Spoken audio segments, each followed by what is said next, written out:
Welcome and good evening, everybody, to this Alpha Live session, and we are glad that you're able to join us this evening. My name is David Diaz, and I am the SVP of Audit Services for Exelon. That happens to be the largest utility and nuclear operator in the U.S. I also happen to be the president of the Baltimore Chapter of ALPFA, an organization in Baltimore that has only existed for the last 3 years. I'm very proud of what we're doing in Baltimore to support the professional community, begin to engage with the students, and find ways to give back and have positive impact in our community. But I'm really excited to be here today moderating this event. Just want to quickly remind everybody and let you guys know that there is an opportunity to ask questions directly to those panelists that we have for you tonight by using the comments section here in the chat. And they will be answered as we move through the conversation today. You know, one of the things that when I was first asked to moderate this session that I thought about when it comes to the Secret Service is how little I actually know personally about the Secret Service. I hate to admit it, but the extent of my knowledge is probably based in Hollywood. Movies like White House Down and Olympus Has Fallen, which is clearly not necessarily the reality of the day-to-day job, the very important job that all these professionals are performing. A matter of fact, as I got the chance to learn a little bit more, I've come to realize that the Secret Service is one of our oldest law enforcement agencies at the federal level, originally founded in 1865 as a bureau within the Treasury Department that was created to stamp out counterfeiting in order to stabilize our country's young financial system. Since that time, the mission has clearly evolved and now includes protecting nations' leaders, ensuring the safety and security of our protectees, key locations and events of national significance. The Secret Service protects the integrity of our currency, investigates crimes against the U.S. financial systems committed by criminals around the world, and quite frankly, in the evolving cyberspace arena that I'm sure so many are familiar with these days. And as somebody who has been involved with nonprofits that support domestic violence against all individuals, a thing that I didn't realize that the Secret Service has been involved in is, in addition to their protective and investigative missions, they also have developed expertise in assisting communities in preventing violence against children through various research that's been conducted and published. So something that I definitely had no idea about. And there's probably going to be a lot more that we'll learn together tonight about the Secret Service and those that serve in that organization. But to get us started, there's a short video clip that we want to share to provide just a little bit more background and context on the Secret Service.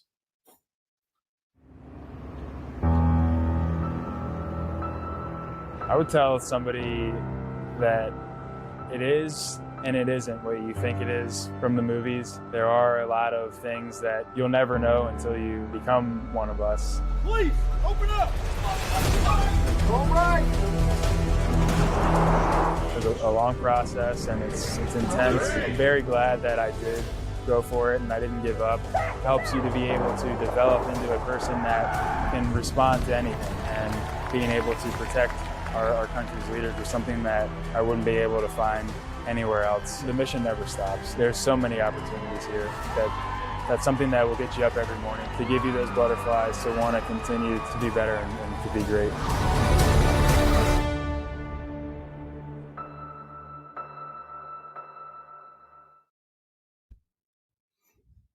Well, hopefully that video got you a little bit excited for this evening. The elements of that driving training that was going on is something that I'm a little concerned my son must have watched before, because I think he drives that way typically. But in all seriousness, we have two very special guests this evening with us. They represent the two most visible categories of Secret Service personnel, the special agent and the uniform division. Darnelly and Maria will share their story of how they came to serve at the agency and share what it's like to be part of that organization and the roles that they perform. They're also going to address how their culture has played into their professional lives at the agency. So with that, I'm going to welcome both Darnelly and Maria to the event.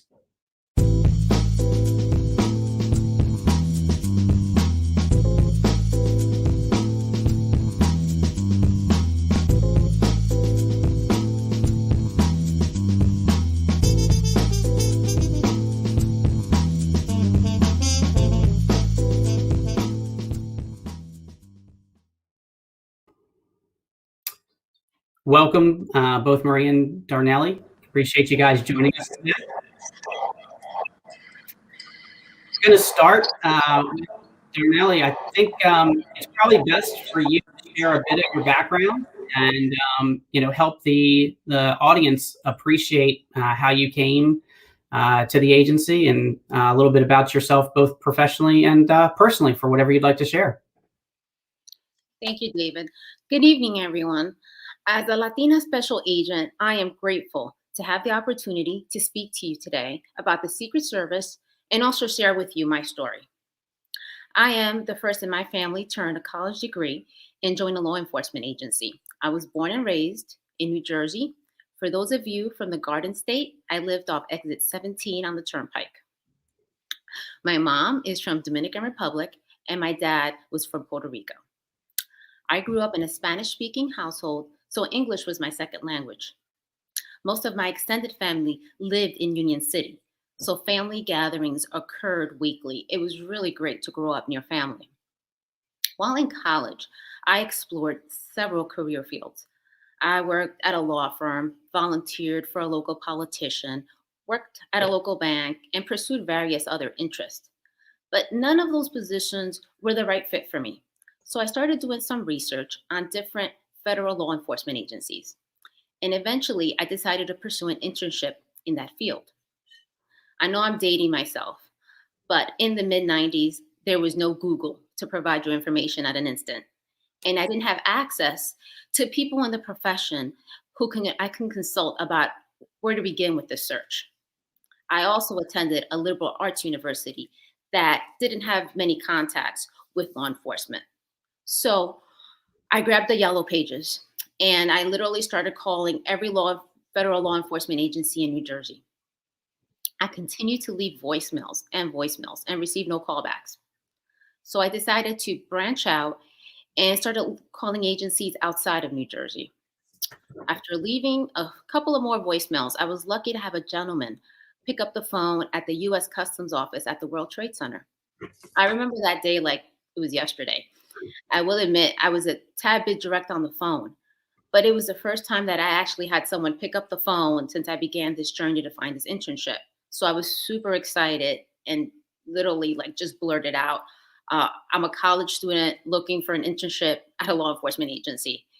And I've been trying for months to get a hold of a person, but all of the numbers that I keep calling, I end up, in an automated phone systems. And I've just never had the opportunity to talk to anyone. So I want to, I want to be interviewed.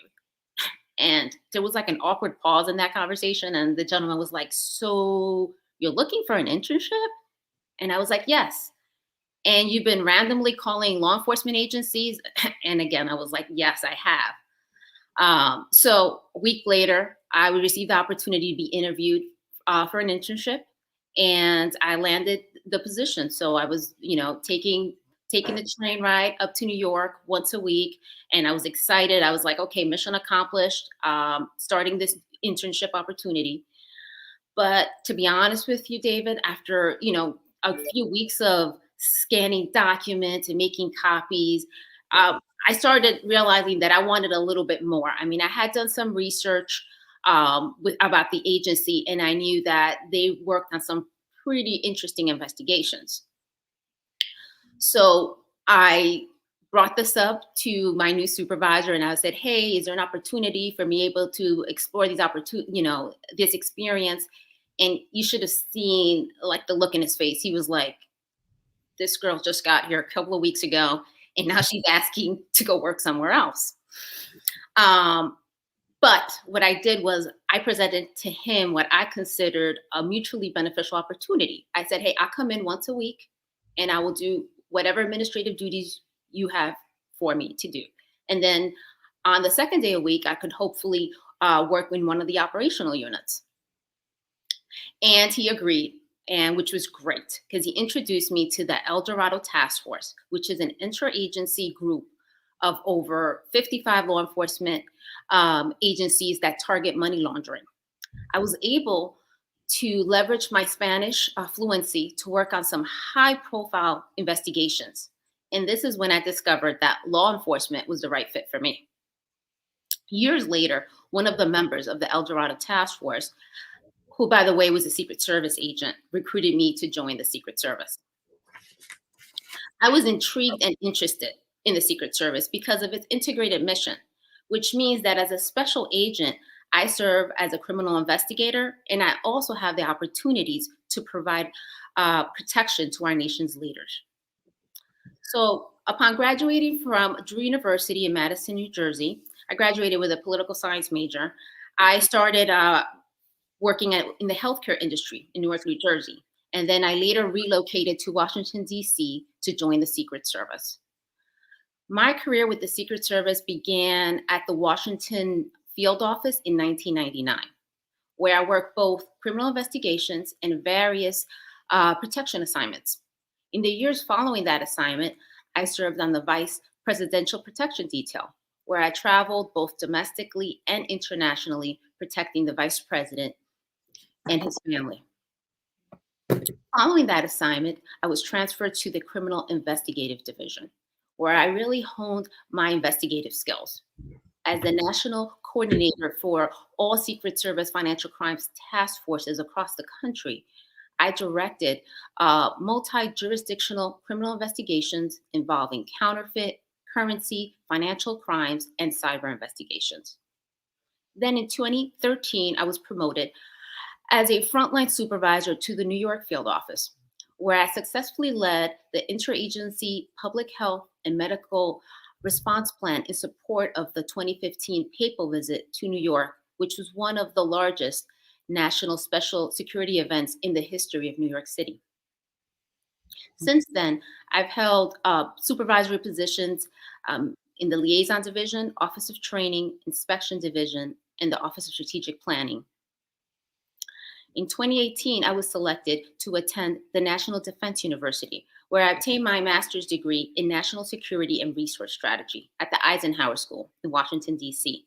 I am grateful that the Secret Service provided me this opportunity, which I continue to leverage that experience and bring change to the Secret Service.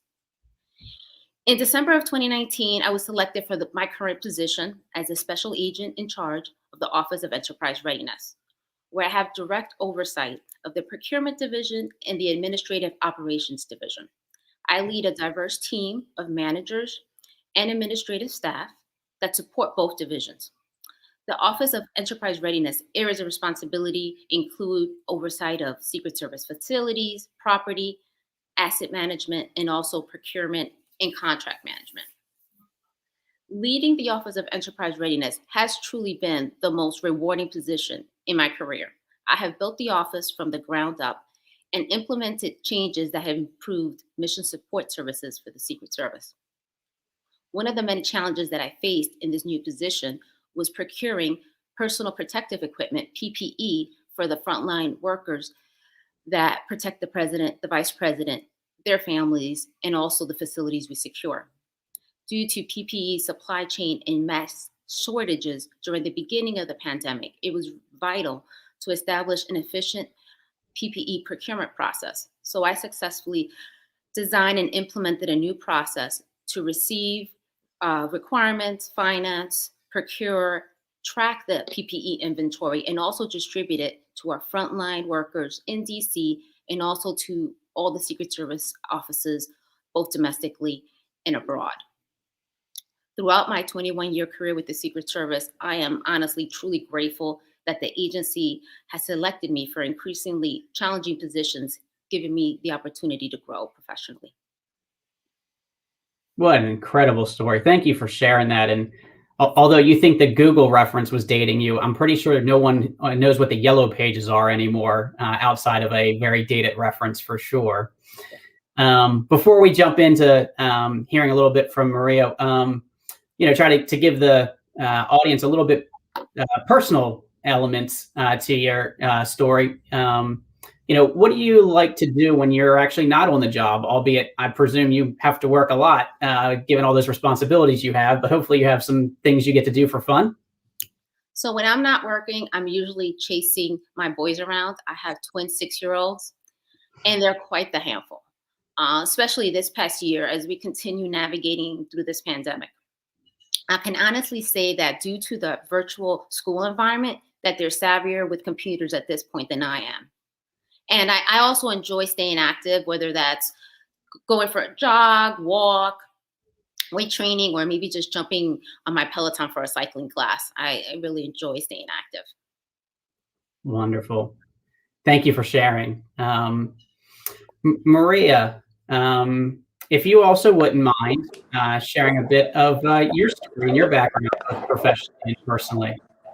Sure. Thank you so much, David, for the opportunity to be here to speak on behalf of the Secret Service. So a little bit about me. I was actually born in Guatemala. My parents immigrated to the United States when I was about 3 years old. I grew up in South Florida. My parents were looking for the American dream and wanted to provide us a better life. I grew up in the South Florida, Fort Lauderdale area with my parents and my sister, and quickly adapted to life in the United States. I knew from a very early age that I wanted to work in law enforcement. So throughout college and high school and college, I seek to try to apply to various police departments.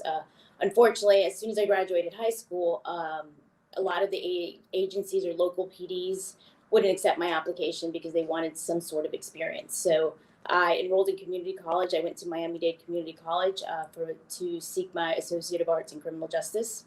And during that time, I was working in the interior design field, and I stayed in that firm all through high school and college. So I worked with them for about 7 years and learned a lot about interior design, but my passion was with law enforcement. And so I continued to seek that. I applied, like I said, to various police departments, and I kept getting the runaround or being told no or give it another year. So I waited, and I actually one day heard a radio announcement, and they were saying that the Secret Service was hiring, which I was surprised because I had no idea that that's how the Secret Service recruited. I thought you had to, know someone who was in there or get a referral. I had no idea. But I heard it on the radio, and I thought, all right, well, I'll give it a try. So on a whim, I decided to apply. It was a rigorous process, and I went through it. I applied. I liked it. I liked what they told me at the recruiting event. They told me that they were essentially federal law enforcement officers. It wasn't so much, like you said, David, you hear about the Secret Service and you think the suit and you think agents, but it appealed to me a lot that they had police officers, so to speak. So I went through the process, and I was very fortunate enough to be one of the very few that were selected. And I went through our training academy, 6 months long, and I was sworn in as a federal police officer with the Secret Service in September of 2006. At the conclusion of both training academies, I was assigned to the White House in support of the Presidential Protective Division. Throughout my career as an officer, I was assigned to various roles. One of the ones that I enjoyed the most was our counter surveillance unit for the Vice President's detail, where I worked in an undercover role. I worked that assignment for about 4 years, and then decided that I'd put my name in to get promoted to the rank of sergeant. I started that process, and in January 2014, I was selected and promoted to the rank of sergeant. Again, I went back to the White House as an operational supervisor and worked there for a couple of years. Enjoyed my time there working at the White House. And one of the biggest accomplishments as a sergeant, I would say, was being assigned to our training center in Laurel, Maryland, at the James J. Rowley Training Center. I served as a class coordinator and instructor for all uniform division recruits attending training. So I felt that I had come full circle from being a recruit in training and actually being able to teach our recruits out there. I decided that I wanted to continue to move up the ranks within the uniform division, and I studied, went through the promotion process to become a lieutenant, and in January 2019, I was promoted, and I went back to the White House as an operational lieutenant. And that brings me to my current assignment. In August 2019, I decided to branch out a little bit from a lot of my comfort areas, and I decided to put in for a announcement that they had to be an operational lieutenant with our K-9 unit. I had not been a K-9 handler in the past, and it was something very new to me, but I learned it and I picked it up very quickly, and they selected me, and that's where I'm currently assigned. It's our Special Operations Division, and I oversee our K-9 unit and manage our sworn officers and explosive detection mitigation K-9s. I've been able to implement a lot of change within our unit, and I'm hopeful that we've made a big impact in removing that canine division in the right step forward.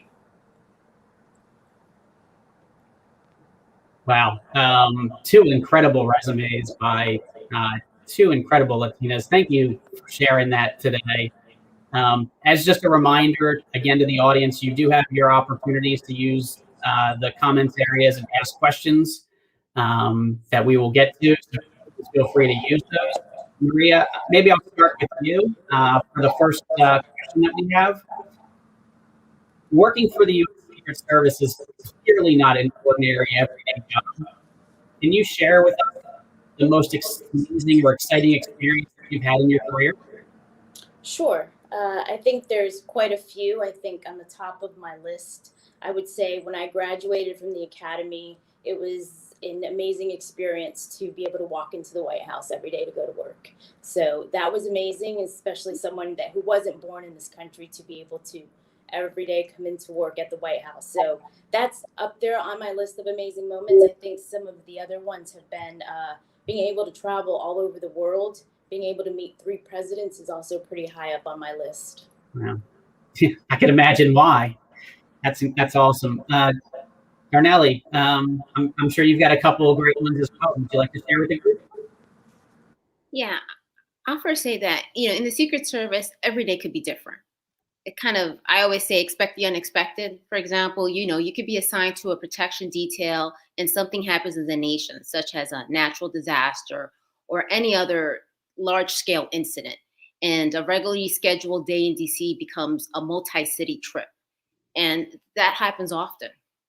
As to amazing experiences, kind of like Maria, there have been many. As I mentioned earlier, I've traveled around the world representing the agency and leading the security planning for U.S. leaders, which was very rewarding and exhilarating. And I'm truly blessed to have memories such as flying in a Chinook in Iraq on a surprise trip of the administration to support the troops, or sitting next to the vice president on a helicopter ride to the nation's capital and looking out that helicopter window thinking, wow, this girl from Jersey is in charge of ensuring that the vice president arrives safely. Yeah, I don't even have words for those experiences that you guys have been able to have. That's amazing and incredible, for sure. As I kicked off and talked about how little I knew about the agency, I expect a lot of people feel the same way. Even the name Secret Service keeps people like, it seems like a secret to everybody. In terms of some of the different responsibilities, and obviously you've talked about some of the ones that you both have. Are you able to talk about some of the differences between what does it mean to be titled as special agent versus uniformed division officer, and what are the requirements to have those roles and those titles? Maybe Darnelly, I'll ask you to go first on that question. So the big difference is the mission. Special agents have an integrated mission of protection and investigations. The protection mission includes protecting our nation's highest elected leaders, visiting foreign heads of state, and national special security events. The investigative mission includes safeguarding the U.S. financial infrastructure and payment systems. And are there different requirements, expectations for those two roles? Maria, maybe you could comment on that. Sure. So the Uniform Division's mission is to protect the facilities and venues secured for U.S. Secret Service protectees. This includes providing protection for the White House complex, the Vice President's residence, the main Treasury building and annex, and foreign diplomatic missions and embassies in the Washington, D.C. area. We also travel in support of the presidential, vice presidential, and foreign heads of state and government missions. We enforce mandated protective responsibilities. And I think your second question was, what are the requirements to join? So some of the basic requirements for all of the positions, whether they're special agent or uniform division, is to be a U.S. citizen, You also have to undergo a background investigation, and you must qualify for a top secret clearance. There's also a rule for no visible body markings. Additional information, I think, on the chat will show our website where they have additional standards that you need to meet and requirements to join the Secret Service. Wonderful. Maria, maybe you first this time on this next question. What's it like to be a woman in this clearly male-dominated field of law enforcement?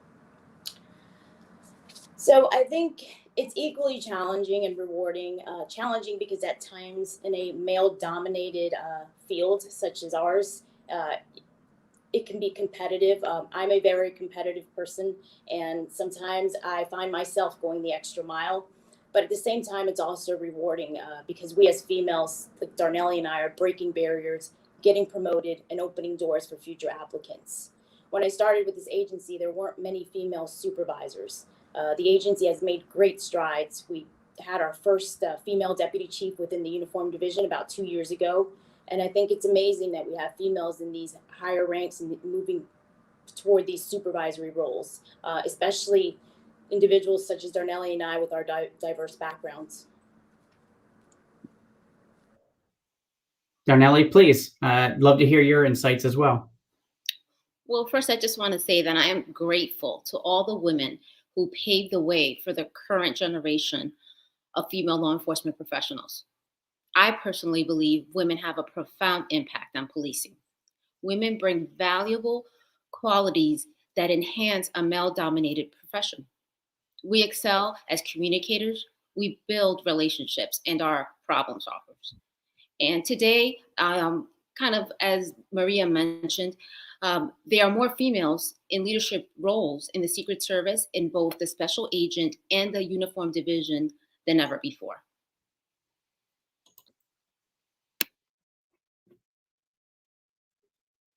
Great, thank you both. Darnelly, maybe I'll pass this next one to you. You know, when individuals are considering the prospect of a role in the Secret Service, you know, what inside of them is important? What skills, qualities, characteristics are the types of things that the Secret Service specifically look for when it comes to candidates for employment? The Secret Service is looking for a candidate who has the ability to display a high standard of ethical conduct and can be trusted in all work situations, that deals calmly and effectively with high stress or dangerous situations.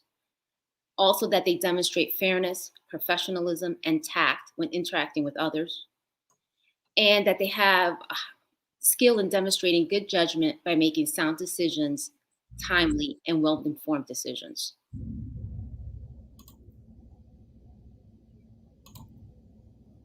Thank you for sharing that.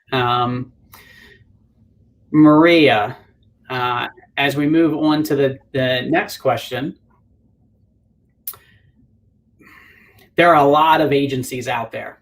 I'm not going to name any of them, but we all know there's a lot of different law enforcement opportunities and options out there for individuals. What is unique about the Secret Service relative to, you know, some of those other agencies? So, David, I'd like to, I'll speak on the Uniform Division side. I know that Darnelly will chime in for the Special Agent side. The Uniform Division is unique in the fact that we travel both domestic and foreign in support of presidential and vice presidential missions. I like to compare it at times to a police department. The fact that we protect the White House complex and have the authority to enforce laws within the District of Columbia that affect our mission. We also have the same police authority as the Washington Metropolitan Police Department in DC. Things change constantly for us. As someone who enjoys being challenged and staying busy, I can say without a doubt that this is the best place for that.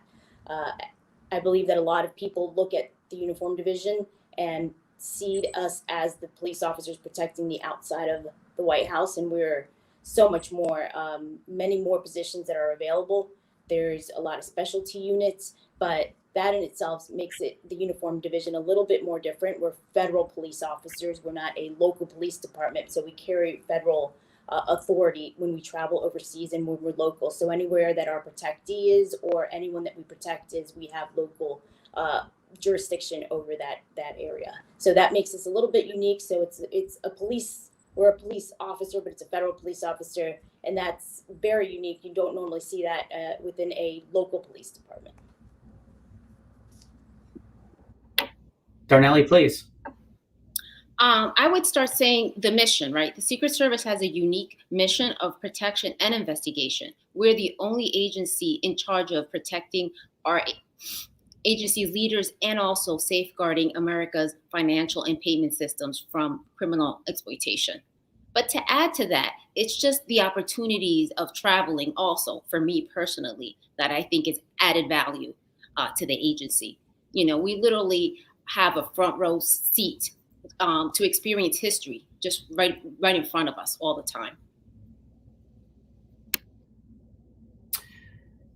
So maybe kind of following up a little bit on that theme, Darnelly, you know, what, again, on the theme of the secretiveness of the Secret Service, you know, what would you characterize as the biggest misconception about the organization?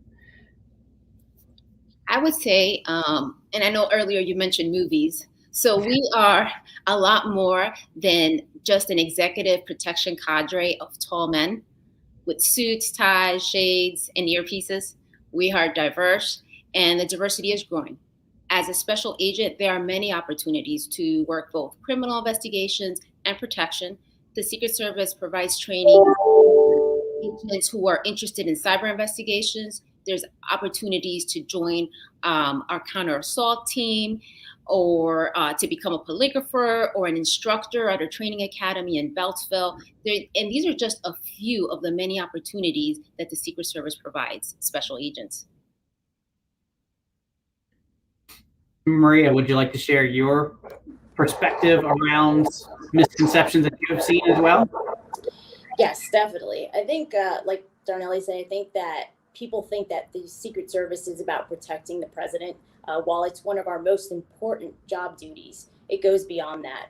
For example, the Uniform Division is tasked with overseeing NSSEs, which are our national special security events. So things like the Super Bowl, the Olympics. They don't know the other side of it that goes into it. The Uniform Division also has various specialty assignments within the division. We have our explosive detection canine unit, our counter sniper team, our emergency response team, which is similar to a local police department SWAT team. We also have our motorcade support unit. Again, many specialty units. It's not just about protecting the president, but we protect so much other things, and there's so many other avenues that you can seek, such as counter sniper. But again, it's just, I think that, like you said, the movies portray a different picture, but there's so much that goes on behind the scenes. Got it. For both of you, you know, the next question, Maria, is, you know, as Latinas and Latinos, family is extremely important to us, as is community. And, you know, clearly based on everything that you've shared with us tonight and all the things that you've been involved in, your career is clearly very demanding.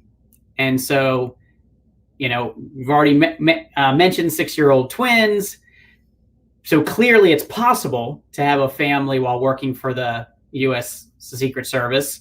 How do you go about balancing both personal priorities as well as clearly the career priorities? And maybe Maria, I'll ask you to go first with that, and then Darnelly, I'll ask you to follow.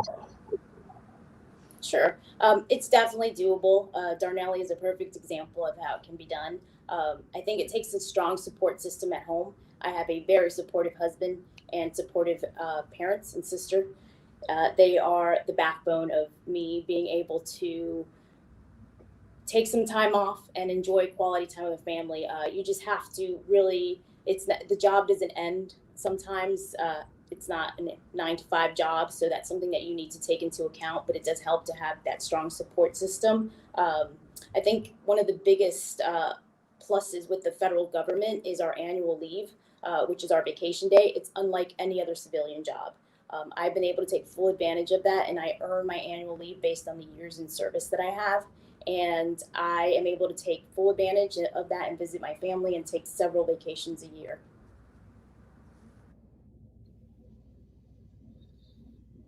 Darnelly, please. Family for me is very important. As I mentioned earlier, I grew up near family and I truly cherish and value those memories. My family's always supported me and encouraged me to fulfill my dreams. Both my husband and I work for the Secret Service, and our schedules at times are very fluid. And honestly, I'm very grateful that my mom lives with us. She is truly like the glue that holds my family together. She keeps my boys on schedule all day, every day. So I'm very appreciative and blessed that I have her with me.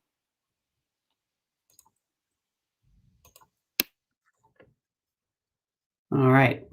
Thank you both for that. Clearly, family is important to many of us, probably all of us, and acknowledging and recognizing there are challenges in balancing both, but it is possible, which is great to hear. Maybe I'll throw this one out for either of you to respond to. But the question is, just wanted to have an understanding about the work culture at the Secret Service. And if you could talk a little bit about the culture and the environment in which you both operate in, recognizing they're slightly different divisions.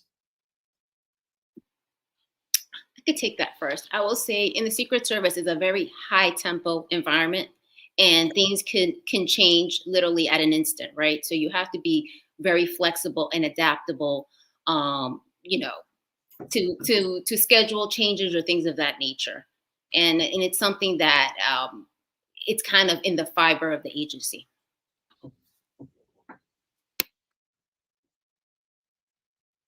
Maria, would you like to respond as well? Yep, I agree with what Darnelly said. I think there's things change rapidly, and I think it takes a certain mindset and certain individual. There's a lot of different personalities. I think that training taught us and equipped us to deal with a lot of different personalities. But yeah.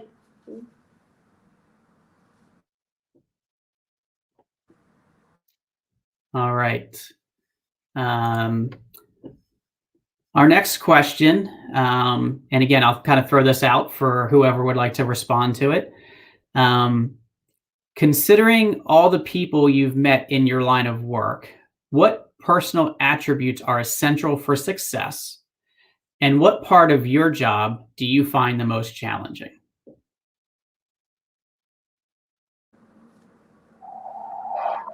I can take that one first if you want, Darnelly. I think in order to be successful in this job, especially as you move through the ranks, is to be a good leader. I think that when you go through the promotion process and decide to become a supervisor, that you take into account that you're leading people by example. I hold myself to a higher standard, not because I represent the agency, but because I represent my group of people, my officers that are underneath me. So I think that makes you a successful supervisor, and it helps make your career and make you successful. And then some of the challenges on the job, quite honestly, it's managing your schedule at work. Like Darnelly says, things change so rapidly. So you have to be able to be adaptable to change and be willing to make some sacrifices. And that's not to say, we get compensated very well. Like I mentioned, our leave policy, we get compensated very well. So although sometimes you may be asked to work certain shift work that you may not be a fan of, we do get compensated very well for it. So those do present some challenges because you have to shuffle things around. I don't have children. I have a 9-year-old rescue dog. So, even my schedule affects him. Like I joke about it that my schedule affects my husband and the dog. So you do have to be adaptable and those are some of the challenges that go into this line. To add to what Maria said, One key thing is you need to be able to stay calm and collected under stressful situations, and that's difficult to do, but that's very important. And also kind of going back to being adaptable, that those are just things that you really need to have a strength in that space to be able to be successful in the agency. And the other thing I want to add is you need to be able to work well with our partners. In Secret Service, we are a pretty small agency, and we really rely on our partners to be able to be successful in our mission. So you need to be able to communicate and connect and work well with all our agency partners. Got it.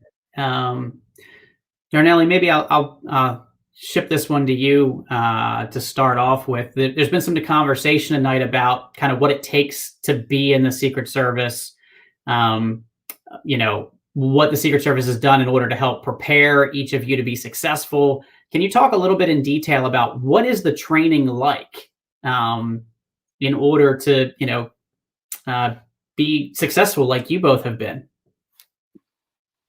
So as Maria mentioned, the training for a special agent specifically, I'll say it's 6 months. It's 3 months in Fletty, which is in Georgia, and then 3 months in our training academy in Beltsville, Maryland. If you ask me, like, what was training like, I would say challenging, fun. And did I mention challenging? I mean, the physical training, shooting multiple weapons, the driving course, and long runs on hot days. But it was just fun. The relationships you build there are just fantastic. The bonds that I created while I was through my training academy, I continue those relationships, and those are my closest friends on the job. So it is a lot of work, but it is definitely was just a fun time for me. How about you, Maria? So I'll have to agree with Darnelly. It was challenging.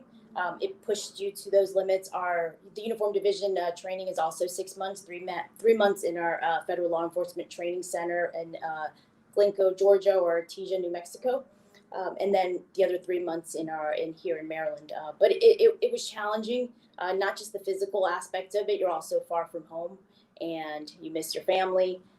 So you had a lot of the physical part of it. I know that there was several times when I wanted to give up, especially during 5 a.m. Runs. But you push yourself. You learn a lot about yourself in those 6 months. You learn how to be a team player. You forge a lot of great friendships, and you really do. You learn how to push yourself and to dig deep. And you don't want to let yourself down. You don't want to let your teammates or your classmates down. And I think training taught me more about being a team player than sports in school. I mean, you're out there in training for 6 months with, I had 22 individuals in my class, but you're out there with 22 individuals who are chasing the exact same dream, and you refuse to let anybody go home and not graduate with you. So it was challenging, but like Darnelly said, I forged a lot of great friendships that I'm still friends with till this day from our academy. So but it was hard, but it was fun. Yeah, I'm sure 5 a.m. runs for however far you had to go definitely was forging some bonds with folks. I can only begin to imagine. Our next question, Maria, maybe I'll ask you to start. What advice do you both have for an individual who is interested in a career in the Secret Service? Like, how should someone prepare? So my biggest piece of advice is to research the Secret Service. Like Darnelly and I had mentioned, you have the Uniform Division and the Special Agent side of it. But I think a lot of it, as long as you meet the requirements, and again, there'll be a link for you to click so you can see what all the requirements are. And as long as you meet all those requirements, I think my biggest piece of advice is to start looking at what our PT standards are. That we do lose some people at training because they're not able to meet our PT standards. So I highly recommend, and I'll be honest with you, I was not an athlete when I went through training. I was, I ran here and there, but the Secret Service turned me into an athlete, and I credit them for that. But I will say that the PT, we lose a lot of people. I didn't know how to shoot any weapons. Like Darnelly said, we were responsible for different weapons in the Secret Service. So you learn all of that in training. That's not, and our training facilities are set up to teach you and to set you up for success, whether it's the PT portion or the firearms portion. But I think if it's something that you really want, I highly encourage individuals to seek a career with the Secret Service, whether it's the uniform division or the special agent side, and start researching what is required, especially with the PT standards. I think that to me would be my biggest piece of advice. Darnelly, how about what advice would you share? I completely agree with you, Maria. I think a lot of people don't realize that it is kind of like an open book test. If you go online, you'll find out the information and you'll figure out, based on my age, I should be able to do X amount of push-ups, pull-ups, or whatever it is. So if you're not there, you just can get there. Those are the physical training standards that we have. And it's so you can easily prepare on that end. If you have additional questions about both different career fields, you can go back to our website and look at that. And if it seems like it's intimidating, because I know you'll look at that video that you initially showed at the beginning of it, and it is intimidating, and there is a lot, especially like myself, I never fired any weapon in my life until I got to the academy. But what I will say is they'll work with you. So if that's not your strong suit, you can always go and they'll, on your off time or before classes start or even after classes, and they will help you through that. So the most important and key part is kind of working on yourself and being able to get through that physical training exam. So and I think everything else, when it comes to the academics and the driving course and everything else, everything will fall into place if you come into the agency and start that training when you feel that you can pass that test. So Darnelly, you both have talked about the standards from a physical aptitude perspective. Are there other requirements that folks should be aware of if they're considering joining, whether it's tests that have to be taken, aptitude tests or degrees that need to be had? What are some of the other requirements outside of the physical element that you both have hit on that folks should be aware of? So I will say that the training is going to include, like we mentioned, the physical training and the firearms. There'll be like some driving courses you need to pass. And then there'll also be report writing. And then there will be some law enforcement tests, but you'll be prepared for those. I mean, you're going to sit in a classroom setting and you'll be able to work with your classmates and create study guides for those exams. So and the reason that we are both bringing up the physical training is because a lot of people just assume that they'll figure that part out when they get there. And in reality is in 3 months, you're just not going to get yourself in shape. And Maria, is there, before you get there, are there any specific requirements that individuals need to have in order to even be considered as a candidate to get to that physical experience that you go through? So yeah, there's a couple of things. I think there's the age requirement is 21. They also have to pass a medical and psychological exam. And there's also a polygraph interview that they have to go through before they even get to that stage where they're accepted into the training academy. So those are a couple of things. And I think we mentioned them at the beginning. They, a U.S. citizen, and you have to undergo a background investigation so that you can qualify for a top secret clearance. Wonderful. And then the last question that I have, and we'll we still have a few minutes left, so folks out there still have additional questions. Please feel free to post them to the chat. Otherwise, for now, the last question that I have is for Maria and then Darnelly. Are there overseas opportunities? I think you guys talked a little bit about some of the traveling that you've done, but as people think about that type of opportunity, what can you share with them?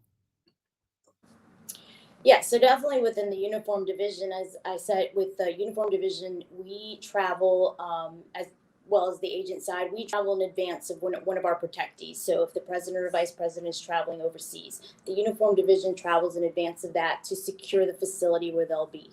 So there's plenty of opportunities, as we've seen. Every president that we've had takes a couple of foreign trips a year, and those are highly highly visible and everyone has a chance at it, there's plenty of opportunity to travel. I've been very fortunate. I've been able to travel on to various countries that I don't think that if I had been in another field or another career that I would have had the opportunity to visit. So definitely on the uniform division side, like I said, there's if we are one of our protectees is scheduled to travel overseas, the uniform division travels in that capacity. Darnelly? And I would say on the special agent side, we also we have the opportunity for unique assignments abroad. We actually have foreign field offices and individuals who are more senior in the agency have the opportunity to put in for those assignments and actually work abroad for a few years. All right. Well, with no other questions, I want to thank you both for the time this evening. I certainly appreciate it. I expect the audience has appreciated it as well. As someone that initially entered the accounting field expecting to pursue law enforcement and getting diverted for other personal reasons, I really appreciate learning a little bit more today, and like I expected, realizing some of what I might have missed out on by not pursuing a career in law enforcement. But there's one. But I will say I definitely feel safer after listening to both of your stories and hearing what you've all both have been able to accomplish, and having a better appreciation for what the Secret Service is doing to keep us safe and to protect us as citizens. So thank you both. Thank the agency for hosting this, and thank National ALPFA as well for hosting this today. Thank you so much. Thank you for giving us the opportunity to, on this platform, to talk. I think we're both very proud of our backgrounds, and I think you've given us a chance to give some people a small glimpse into how our agency functions and what different roles are available to Latinas or anyone else who's looking at it. And I challenge the listeners to take a look at a career in the Secret Service. I think it's an amazing opportunity that we've been afforded, and hopefully we'll get a lot. I know that there's a lot of good candidates out there, and we definitely want them a part of our agency. And I also just want to thank you for the opportunity to allow us to share our stories, and hopefully we'll inspire more Latinas to apply and join the Secret Service. Have a good evening, everybody.